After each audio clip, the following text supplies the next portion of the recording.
Agora, 9 horas e 39 minutos, você está na Jovem Pan, a rádio que virou TV. Você sabe, acompanha toda a nossa programação também por imagens no Panflix. E a Universidade de Oxford anunciou neste sábado que retomará a fase 3 dos testes para sua potencial vacina contra a Covid-19, desenvolvida em parceria com o laboratório AstraZeneca. Os estudos haviam sido suspensos na semana passada após um participante apresentar reações adversas sérias. Aqui no Brasil, a Anvisa já aprovou a volta dos testes. Para detalhar o assunto, nós vamos conversar agora com a médica hematologista e hemoterapeuta do laboratório REDO, Regina Biasoli Chiota, que também pertence ao corpo clínico do Hospital Sírio-Libanês e Albert Einstein. Tudo bem, doutora? Muito obrigado pela gentileza de nos atender aqui na Jovem Pan. Boa noite a todos. Doutor, eu queria começar um pouco falando sobre essa questão da vacina, né? Dessa vacina de Oxford, que a gente sabe é uma das mais aí, com potencial melhor para uma vacina mais efetiva contra a Covid-19. A gente viu na semana passada que esses testes foram suspensos e agora esse processo de retomada. O que representa na prática esse processo, doutor? Essa bola no chão, vamos dizer assim, que se colocou, né? Para se analisar esse caso e agora já esse anúncio de retomada. Os prazos provavelmente devem ser mantidos, né?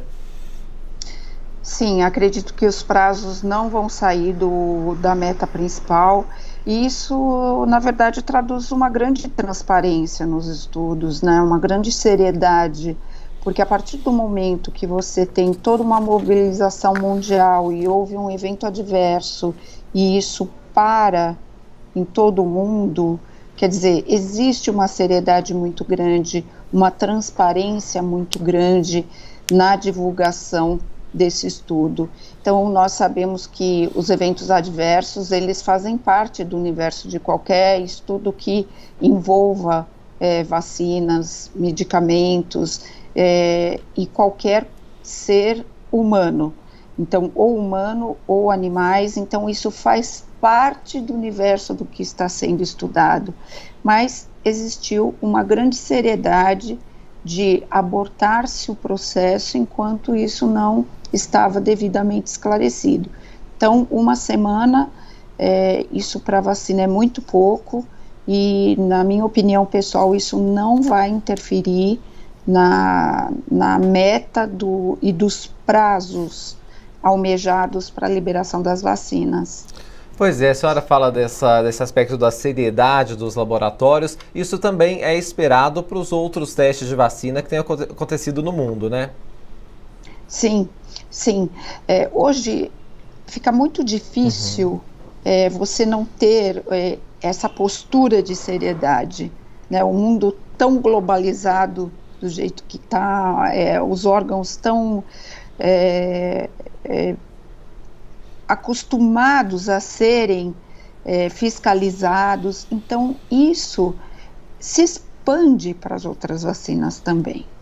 Isso se expande para os concorrentes, isso se expande para os diferentes países do mundo que se propõem a fazer esse tipo de medicação, esse tipo de estudo, esse tipo de levantamento. É algo mundial. Você não consegue hoje isolar esses conhecimentos, né? Então eu acredito que também para as outras vacinas isso tenha sido um grande alerta e uma grande meta de você querer cada vez mais uma seriedade nessas apresentações, independente do país que está envolvido e da medicação envolvida. Pois é, doutor, eu queria falar um pouco sobre essa tecnologia da vacina de Oxford, porque ela é diferente, vamos dizer assim, que não é o mais tradicional que se usa, que é uma versão enfraquecida de um adenovírus que causa aí resfriados em chimpanzés, né? Então, quer dizer, é uma nova possibilidade que está sendo colocada neste teste de vacina, e essa possibilidade, ela foge um pouco do mais tradicional, não é isso? Isso, e é uma possibilidade, veja, quando você faz uma vacina, o seu objetivo é estimular o sistema imune. Agora, como estimular? Com uma partícula viva de um vírus, mas que não é capaz de dar uma doença, com um vírus que nós chamamos atenuado, né? Você não vai expor aquele organismo, o ser humano, a ter a doença, mas você vai mostrar para o corpo humano uma partezinha do vírus que vai refletir em ter uma resposta imune. Então isso é muito importante, porque a partir do momento que o nosso corpo reconhece uma parte do vírus, ele é capaz de fornecer uma resposta. E essa resposta é o que nós chamamos de imunidade. Então, é muito importante que isso seja estudado num âmbito muito grande de pessoas, de diferentes nacionalidades, de diferentes genéticas, para que você tenha uma efetividade da vacina. Porque, veja, não é só fazer uma vacina, é entender se ela é ou será eficaz. Sim. Quanto tempo vai durar a resposta dessa vacina? É ainda um ponto de interrogação. Ainda mais que nós estamos vivendo um momento que estão existindo alguns pequenos grupos que já estão estudando a possibilidade de existir uma reinfecção. Então, veja, esse movimento mundial de se fazer uma vacina, depois nós vamos ter o segundo momento, a eficácia, a duração da eficácia. Sim. Tanto é que nós temos isso para outras doenças. Por isso que a gente precisa, em determinadas doenças, repetir a vacinação depois de determinados anos. Então, um exemplo, o vírus da gripe. Então, H1N1, influenza, estamos em contato todo ano, é um vírus totalmente mutante, ele sempre muda, ele sempre vai criando uma carinha diferente todo ano, então nós precisamos nos vacinar anualmente. Já uma vacina antitetânica, você leva às vezes uma década para ter que refazer essa vacina. Uma vacinação para uma hepatite B, enquanto você tiver a resposta imunológica, que leve perto disso, de uns 10 anos, você não precisa se revacinar. Então veja, com o coronavírus, a partir do momento que nós tivermos uma vacina eficaz, nós teremos o momento de entender o quanto ela durará. A cada quanto tempo nós vamos ter que nos vacinar contra o coronavírus? Então, são estudos que vão vindo aos poucos. E esse movimento mundial é muito lindo. É a mesma coisa de pegar o atendimento médico hoje do coronavírus. Hoje, os médicos já entendem muito melhor como é a doença. Os médicos já conseguem identificar a fase em que se encontra a doença, agir precocemente, estabelecer os remédios, os tratamentos mais adequados para aquela fase, coisas que há pouquíssimos meses atrás nós desconhecíamos, nós não sabíamos. Então, eu acredito muito que nós também vamos evoluir com a vacina, não só no quesito de fazê-la, mas a partir do momento de implantá-la, de entender o quanto essa imunidade dura, o quanto nós podemos estar protegidos com essa vacina. E isso só vai vir com o tempo. Doutora, eu me lembro de quando a gente falou lá no início dessa pandemia, e a senhora reforçou isso, né? Não se sabia muito sobre o coronavírus, ainda estava num momento de muitas incertezas. E hoje, como a senhora disse, o manejo da doença ele é muito mais bem administrado, tem muito mais recursos para o paciente. Isso reflete, inclusive, na taxa de pessoas que morrem em relação a essa doença, né? Sem dúvida nenhuma.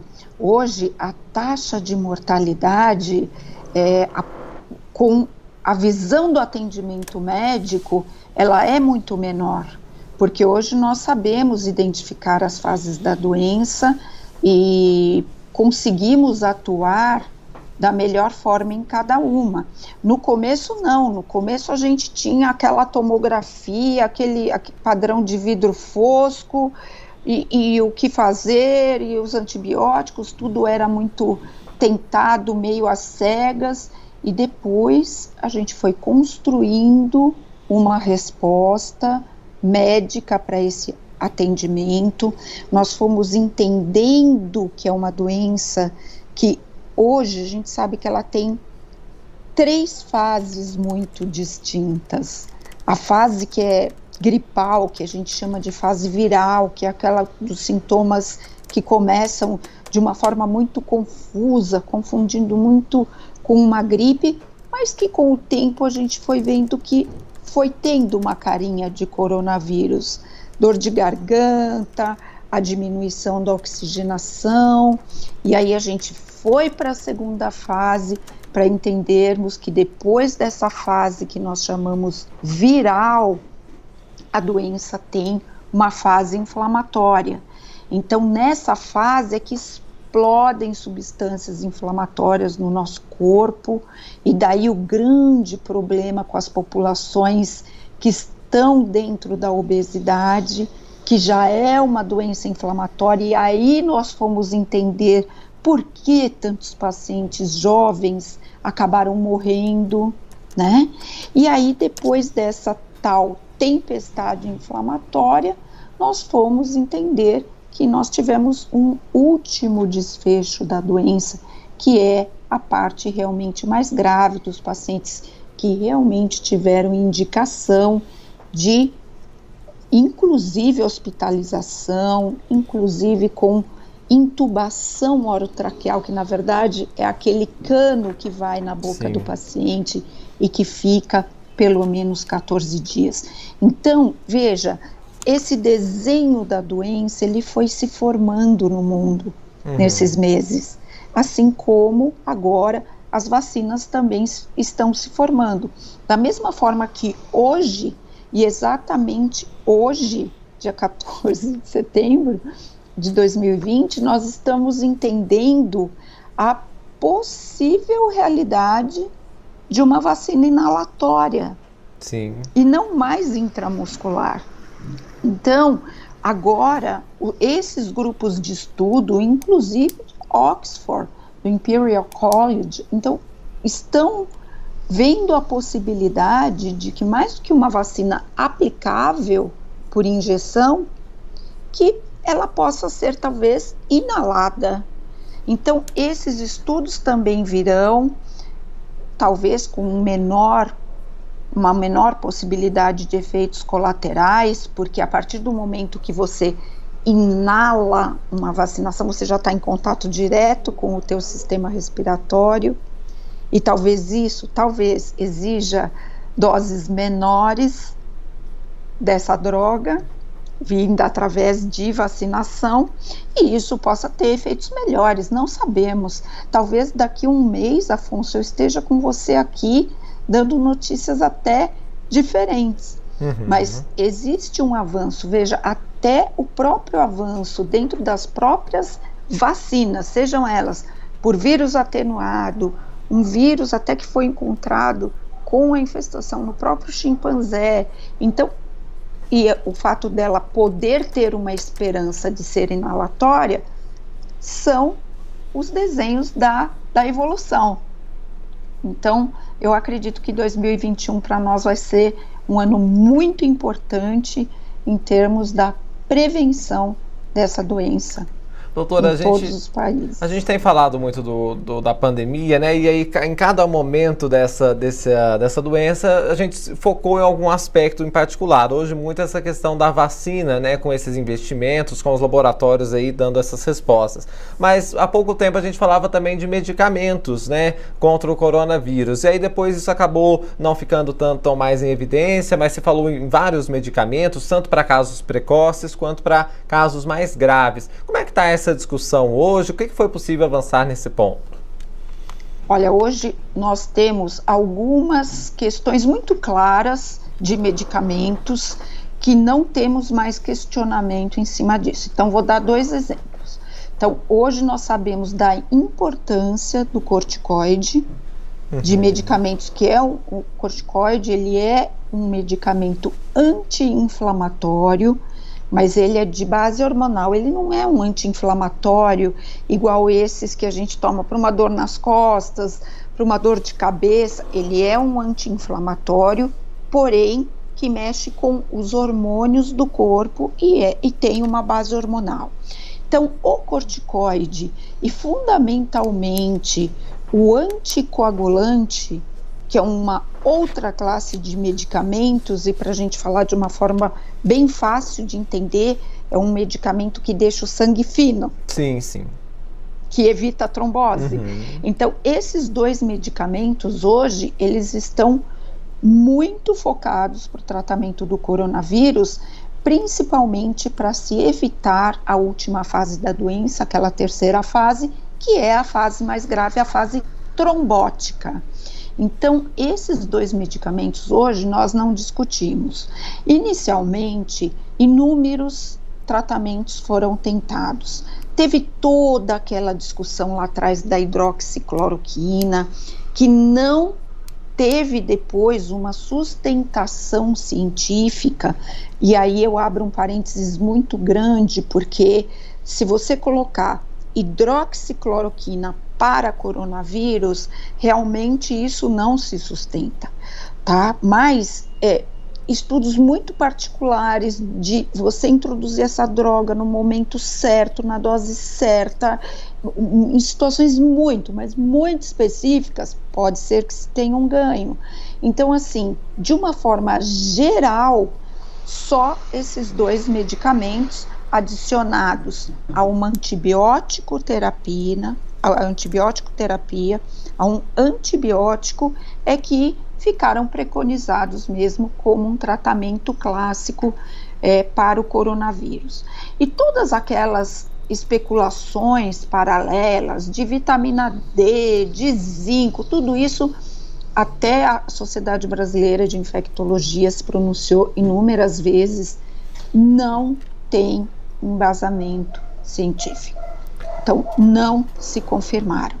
Agora, devido à gravidade da evolução da doença em alguns casos, tanto a medicação que afina o sangue, que é o anticoagulante, quanto o corticoide, que é o anti-inflamatório, estas sim se mostraram extremamente efetivas. Por quê? Porque o coronavírus, a Covid é a doença, o coronavírus é o vírus causador da Covid. A Covid, ela, depois de instalada, ela fundamentalmente é uma doença hematológica. Hematologia é a área da medicina que estuda as doenças do sangue, dos componentes do sangue.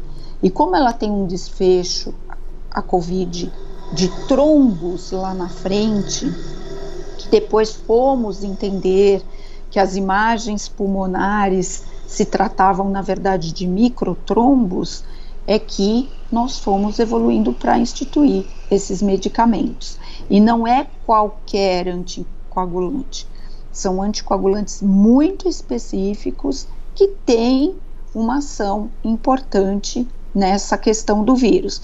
Então, hoje o tratamento, ele até que entrou numa fase de, vamos dizer, certa tranquilidade. Não temos o tratamento 100%. Não temos o tratamento ideal. O tratamento é a prevenção, e a prevenção é a vacina.